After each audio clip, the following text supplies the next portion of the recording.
PPL. Nah, ada beberapa hal yang nanti kita coba sampaikan.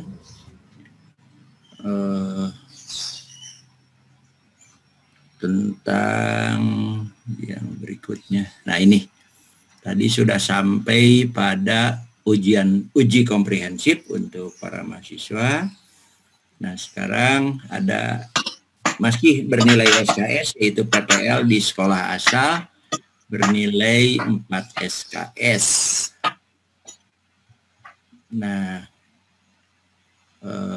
seseorang bisa masuk ke tahap PPL itu ada prasyarat, yaitu mereka harus lulus uji komprehensif. Nah, uji komprehensif itu ada di tangan ibu bapak dosen instruktur untuk menentukan apakah seseorang itu lolos uji komprehensif atau tidak. Yaitu tadi prakteknya adalah 50 menit bertanya jawab dengan para mahasiswa, satu JP gitu, selama 50 menit. Yang bedanya dengan uji komprehensif tahun lalu, tidak ada penilaian dari video praktik pembelajaran mereka gitu ya. Nah, setelah mereka lulus uji komprehensif dalam kurun waktu yang berselang 1 atau 2 hari, langsung kita bisa menentukan apakah mereka itu lulus atau tidak uji komprehensif. Kalau lulus, dia akan masuk tahapan PPL. Ya, ada 3 kegiatan utama dalam PPL itu. Yang pertama adalah preparasi, persiapan, dan koneksi. Kemudian tahap kedua penerapan, ya, yaitu pelaksanaan praktik pembelajaran, dan yang ketiga refleksi dan tindak lanjut. Nah, ini yang membedakan PPL tahun yang lalu dengan PPL sekarang. Kalau tahun lalu tetap bernilai 4 SKS dilaksanakan dalam 26 hari efektif. Nah, sedangkan praktek pembelajaran sekarang nilai SKS-nya tetap 4, tetapi dilaksanakan selama 31 hari efektif. Dari mana datangnya 31 hari efektif? Dari sini. Ya, 4 SKS, 16 kali tatap muka, itu secara konvensional, kali kalau praktek ini kan intinya 170 menit. Nah, diperoleh angka 10.880 menit. Sedangkan kalau dihitung dalam JP, 10.880 dibagi 50 menit jatuh 217 JP. Dengan asumsi per harinya 7 JP, maka diperoleh angka 217 dibagi 7 sama dengan 31 hari efektif. Nah, itu perhitungannya seperti itu. Sehingga menjadi lebih lama dibanding tahun yang lalu. Nah, ini tujuannya mengembangkan kemampuan reflektif guru dalam membelajarkan peserta didik. Ya, ini menjadi calon guru yang inovatif, ya, melakukan inovasi dengan menyusun dokumen rancangan pembelajaran dan seterusnya, ya. Jadi kalau dilihat ini penuh dengan refleksi ya, karena seorang guru yang profesional tidak pernah berhenti untuk melakukan refleksi untuk memperbaiki kinerjanya. Nah, 4 SKS, 31 hari efektif, mereka PPL meskipun daring ya PPL-nya, tetapi diasumsikan mereka itu melaksanakan prakteknya dalam 2 konteks, ya. Yang pertama konteks persekolahan, kemudian nanti ada konteks kampus, ya. Nah, gitu. Jadi dianggap seperti itu. Konteks sekolah, kemudian konteks kampus, konteks sekolah lagi, konteks kampus, konteks sekolah lagi, konteks kampus. Ya, ada 3 siklus selama 31 hari itu. Apa yang dilakukan di dalam setiap siklus, ya kaitannya dengan konteks sekolah, kita nanti akan bekerja sama para dosen dengan guru pamong di lapangan, ya, yang berbeda dengan konteks guru pamong sebelumnya. Sebelum 2020 ya, 2019, 2018 yang namanya guru pamong itu adalah para guru yang bekerja di sekolah tempat mahasiswa melaksanakan PPL. Nah, dalam konteks daring ini, guru pamong tidak perlu guru yang melaksanakan pembelajaran atau guru yang mengajar di sekolah tempat di mana peserta PPL. Ya, guru pamongnya bisa saja adalah guru SMP 5 Bandung, SMP 2 Bandung misalnya gitu ya. Sementara mahasiswa praktikannya ada di Kalimantan Barat, ada di Bengkulu, ada di mana-mana ya, seperti itu. Tetapi mereka melaksanakan PPL di sekolah tempat mereka bekerja ya. Nah, siklus 1 mari kita lihat apa yang dilakukan tadi dalam konteks sekolah. Mereka melakukan persiapan ya untuk pembelajaran, kemudian melaksanakan praktik pembelajaran sesuai dengan perangkat pembelajaran set yang pertama. Ya, yang berikutnya adalah melaksanakan perekaman dan atau mencatat kejadian-kejadian yang terkait dengan pembelajaran. Kemudian mereka mengisi atau memenuhi tagihan. Itu dalam konteks sekolah ya.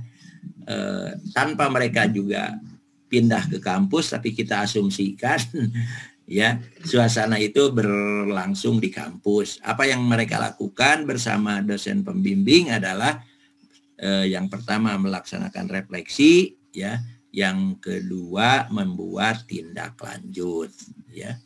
Nah, setelah itu dalam konteks kampus mereka kembali ke konteks sekolah untuk melakukan PPL siklus 2 dengan seperti tadi kegiatannya berulang ya.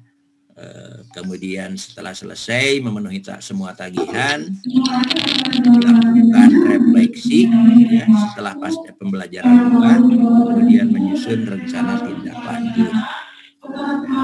Itu masuk lagi ke konteks sekolah untuk siklus 3 ya, mulai dari persiapan sampai memenuhi semua tagihan. Setelah itu dilakukan lagi refleksi ya setelah pembelajaran 3, kemudian membuat laporan PPL. Nah, ini yang membedakannya. Nah, kita lihat siklus demi siklus apa yang dilakukan. Nah, di siklus pertama, hari pertama itu dilakukan secara sinkronus ya, selama 7 JP ya, ini hari pertama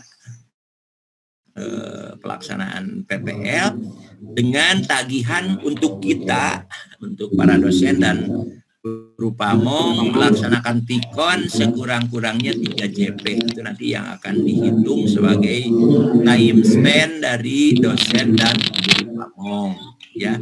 Nah, ini yang biru adalah aktivitas yang harus dilakukan mahasiswa, sementara yang kuning adalah hal-hal yang harus dilaksanakan oleh DPL dan guru. Misalnya di hari pertama itu apa yang harus dilakukan mahasiswa adalah melakukan preparasi atau persiapan pembelajaran ya, mulai dari menyiapkan ruang kelas, sarana pendukung, platform yang akan dipilih untuk pembelajaran daring jika mereka memilih format daring, kemudian mereka berkomunikasi dengan orang tua atau wali peserta didik untuk SD dan PAUD, ya. Jika mereka harus melakukan pembelajaran, apakah itu luring ataupun di luar hari-hari mereka melaksanakan KBM, karena dimungkinkan nanti PPL-nya setelah kegiatan di sekolah tidak ada lagi KBM gitu. Kemudian bersama dosen pembimbing dan guru pamong melakukan koneksi dengan mendiskusikan berangkat pembelajaran pertama yang telah disiapkan sebelumnya dalam kegiatan perencanaan pembelajaran. Apa yang dilaksanakan dosen, ya, dan guru pamong itu mengkoordinasikan persiapan untuk praktek pembelajaran, ya, supaya sinkron. Nah, ini pentingnya nanti Vikon itu ya di hari pertama, ya, yang tadi di minimal 3 JP dilaksanakan. Kemudian DPL bersama guru pamong melakukan koneksi tentang perangkat pembelajaran pertama yang sudah disiapkan sebelumnya. Nah, itu hari kedua, hari ketiga, nah ini untuk melaksanakan kegiatan inti, ya, melaksanakan praktik pembelajaran, melakukan perekaman, ya, mereka harus jadi produser ya, untuk membuat video pembelajaran gitu ya. Kemudian secara mandiri melakukan observasi dengan melihat kembali hasil rekaman, ya, tentang pelaksanaan pembelajaran yang mereka pilih, ya, yang mereka lakukan gitu. Nah, ini sinkronus, ya, DP dan guru pamong, ya, itu sit in, bisa hadir di kelas, ya. Meskipun ibu bapak tidak usah ke Kalimantan Barat, tapi bisa sit in, ya, dengan link yang mereka sediakan gitu. Apa kegiatan kita? Mendampingi mahasiswa memastikan kesiapan kelas dan sarana pendukung lain, ya. Bisa dengan sinkronus melalui aplikasi yang ada di LMS, ya.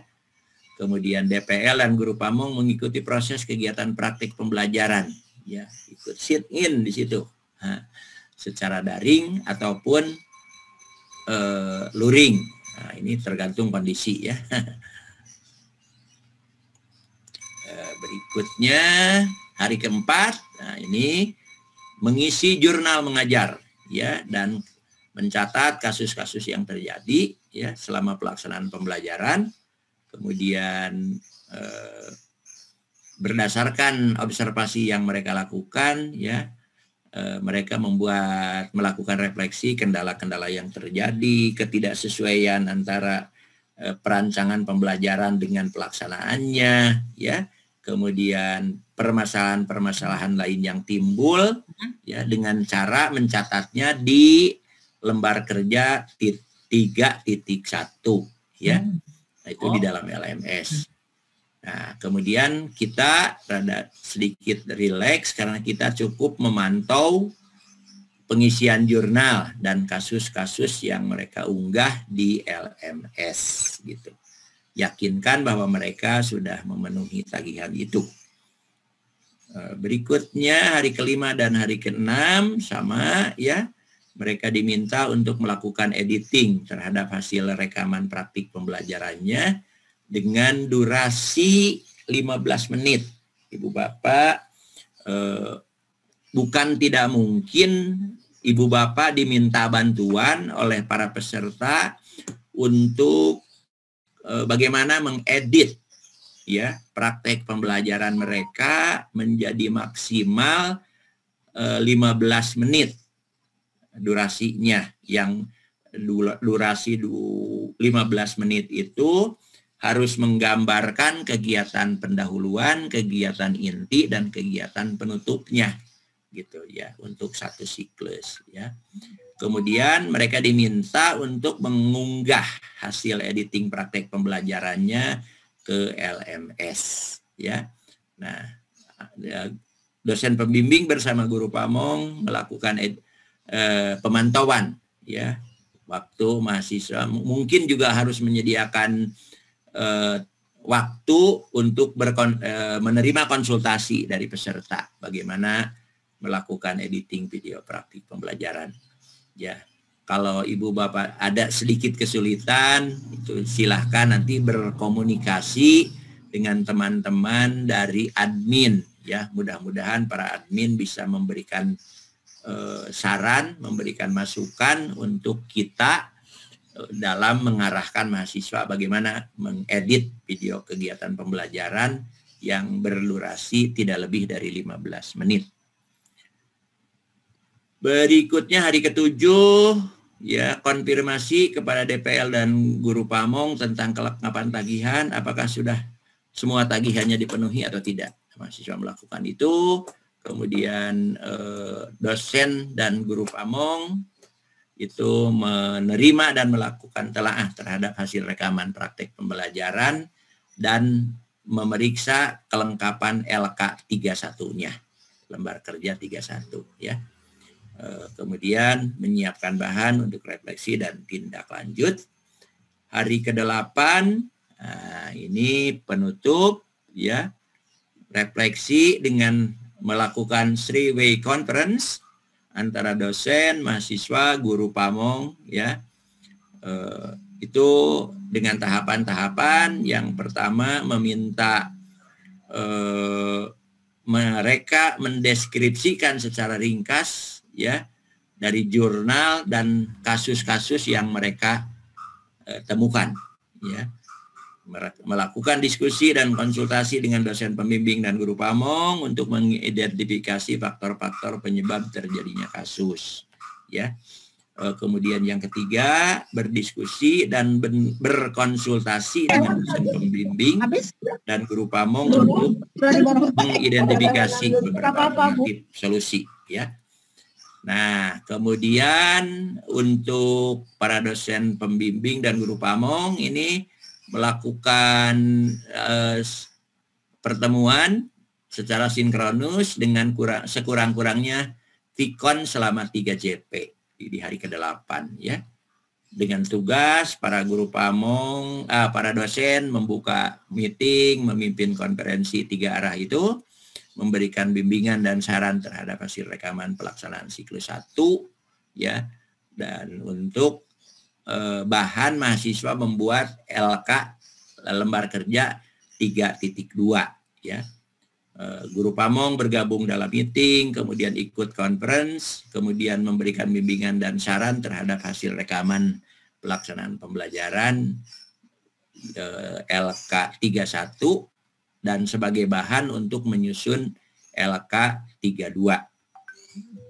Hari ke-9 dilakukan secara sinkronus, ya. Mahasiswa menyelesaikan kasus-kasus yang dihadapinya, ya. Kenapa, jenis kasusnya seperti apa yang menyebabkan timbulnya kasus tersebut, dan apa alternatif untuk solusi atau tindakan jalan keluarnya, ya. Kemudian tugas berikutnya adalah mengunggah daftar penyelesaian kasus praktik pembelajaran siklus 1 di LMS, ya, yang dipantau nanti oleh DPL dan guru pamong.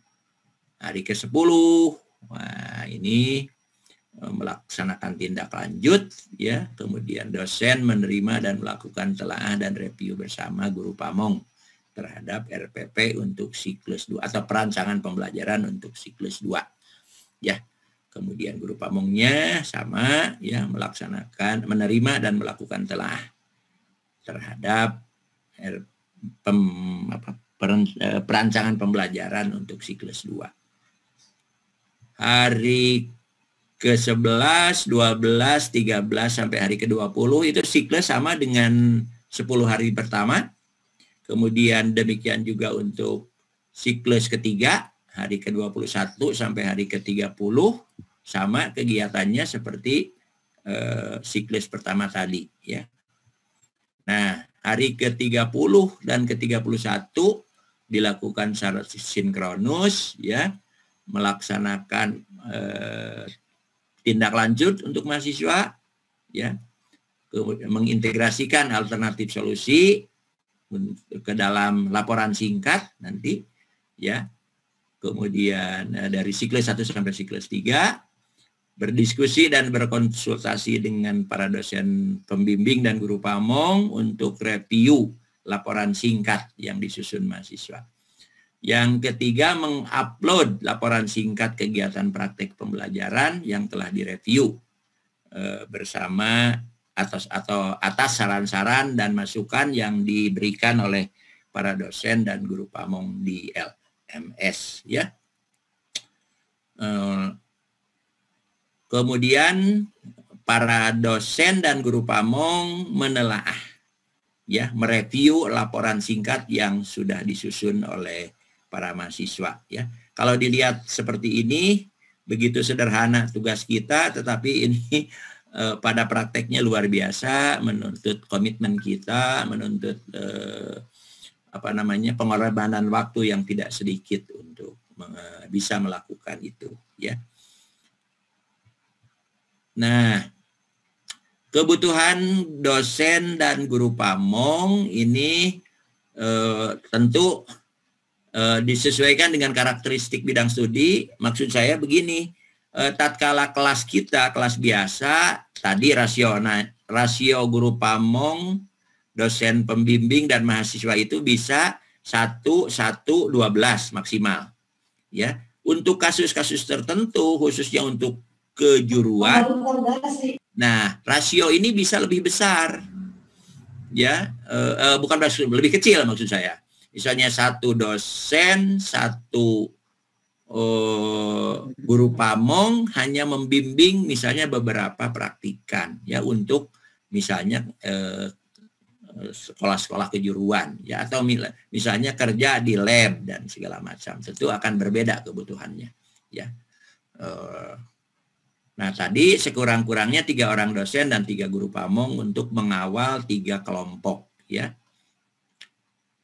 Nah, ini mengacu ke pelaksanaan UKIN, ya. Setiap dosen dan guru pamong sebagai partner yang berpasangan disarankan hanya membimbing 4 atau maksimal 8 orang mahasiswa. Tapi ini bertentangan dengan tadi ketentuan pengelolaan keuangan yang sudah disampaikan Pak Acep, dimaksimalkan, ya. Jadi kita pegang saja lah yang satu kelas itu 3 kelompok gitu, ya. 3 orang dosen, 3 orang guru pamong berpasangan dengan 12 orang mahasiswa. Itu kurang lebih seperti itu. Nah, ini jurnal mengajar yang harus diisi oleh para mahasiswa, ya. Jurnal mengajar dan kasus pelaksanaan yang diinikan, apakah itu siklus 1 atau siklus 2 atau siklus 3, tinggal dilingkari saja yang sesuai, ya.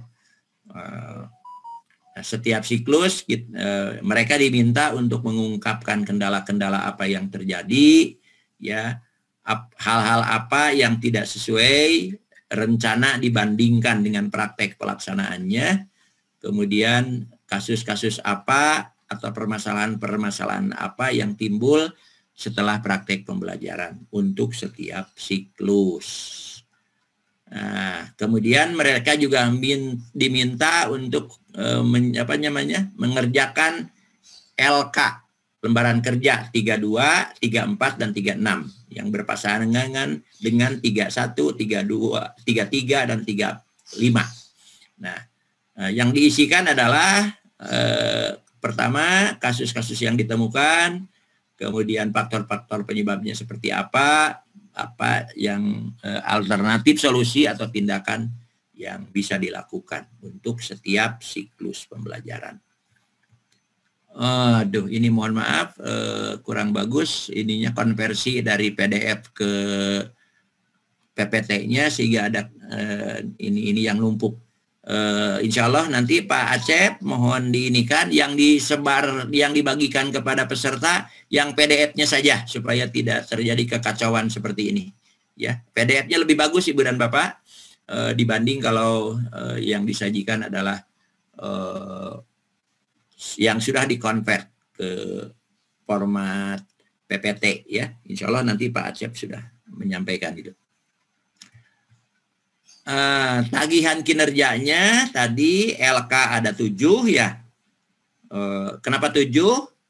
LK 31, 32, 33, 34, 35, 36 dan 1 laporan praktik. Itu jadi 7. Ya. Laporan pelaksanaan prakteknya sebanyak 3 kali, kemudian video praktik mengajarnya sebanyak 3 buah, 1 buah masing-masing siklus. Kemudian, nah ini penilaiannya, ya, skor akhir untuk setiap siklus itu skor dari dosen pembimbing, kemudian rata skor P ditambah rata skor video praktik pembelajaran ditambah rata dari skor AP itu dibagi 3 gitu ya. Oh, ada di bawah skor aktivitas ini nih ya, saya lupa ya. Jadi P adalah skor praktik pembelajaran. Ini bahasa orang Sunda mah rada susah itu. VPP skor video praktik pembelajaran, dan AV adalah skor aktivitas ya, nilai aktivitas mahasiswa. Nah, ini penilaiannya.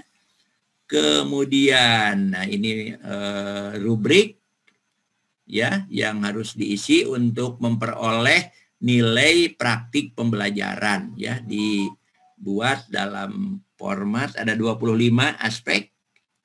Ini sudah disederhanakan bentuknya. Kalau yang lalu itu masih dipilah-pilah, ini kegiatan pendahuluan, ini kegiatan inti, ini kegiatan penutup.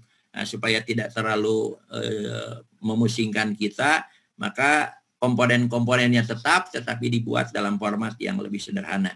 Sekali lagi, Ibu Bapak, guru pamong dan dosen pembimbing, di sini hanya mengklik untuk angka-angka yang sesuai. Nanti sistem akan dengan sendirinya menghitung skor akhirnya. Ya, misalnya untuk maksimum skor praktik pembelajaran itu ada 25 aspek. Kalau nilainya maksimum 5, itu sama dengan 125, skor P-nya menjadi jumlah nilai dibagi 125 kali 100 ya. Nah, ratanya maka dari P1, P2, P3 hanya tidak ada PDI ya dari sini ya, baru sampai P3 ini. Dibagi 3, itu skor praktik pembelajarannya. Kemudian untuk komponen video praktik pembelajarannya ada 8 aspek yang dilihat nanti dari 15 menit praktik pembelajaran, video pembelajaran yang diunggah itu mohon dilihat kesesuaian tayangan dengan alur praktik pembelajarannya. Misalnya saja di situ apakah ada 3 segmen pendahuluan, inti, dan penutup atau tidak gitu. Jangan-jangan 15 menit itu hanya berisi pendahuluan saja ya. Atau hanya penutup saja gitu ya. Mudah-mudahan tidak seperti itu, tetapi 3 komponennya lengkap.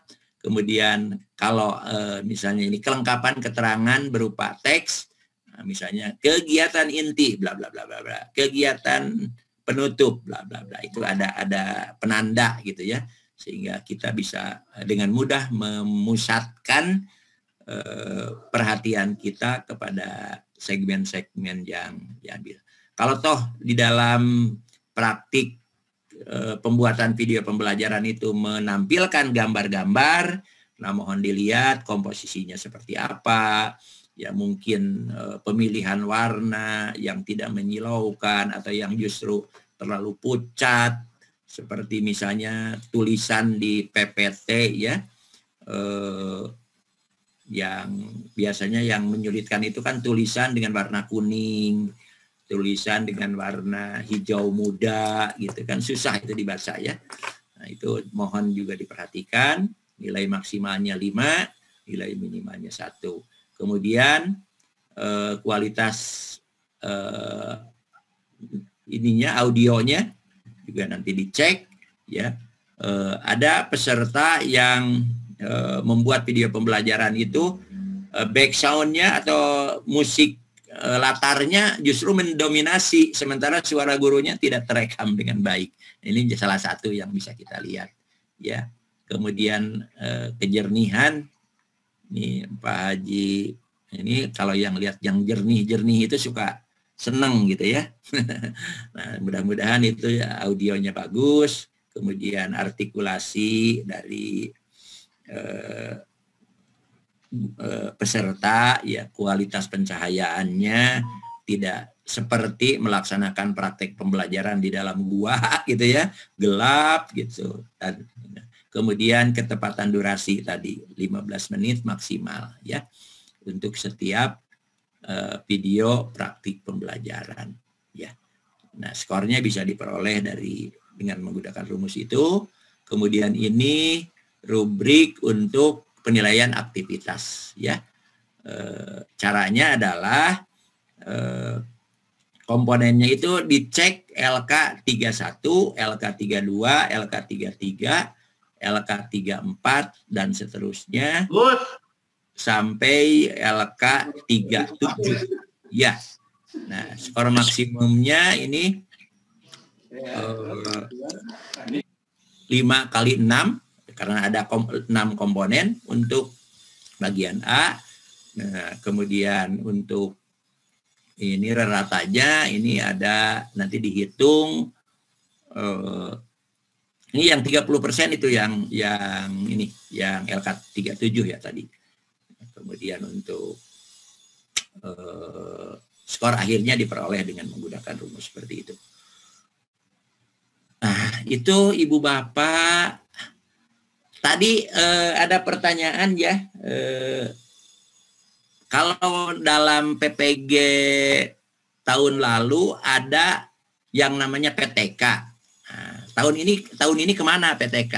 Ya, Ibu Bapak, PTK secara formal tidak ada, tetapi tadi kan ada praktek laporan ya, laporan praktek pembelajaran. Itu semua hasil refleksi, ya. Hasil refleksi, dan kalau hasil refleksi itu dikumpulkan kemudian diubah formatnya menjadi format PTK, sesungguhnya laporan refleksi itu menjadi sebuah PTK. Jadi secara ini nilai PTK secara berdiri sendiri tidak ada, tapi komponen-komponen PTK itu sudah tercantum di dalam laporan pelaksanaan praktik pembelajaran yang dibuat para mahasiswa.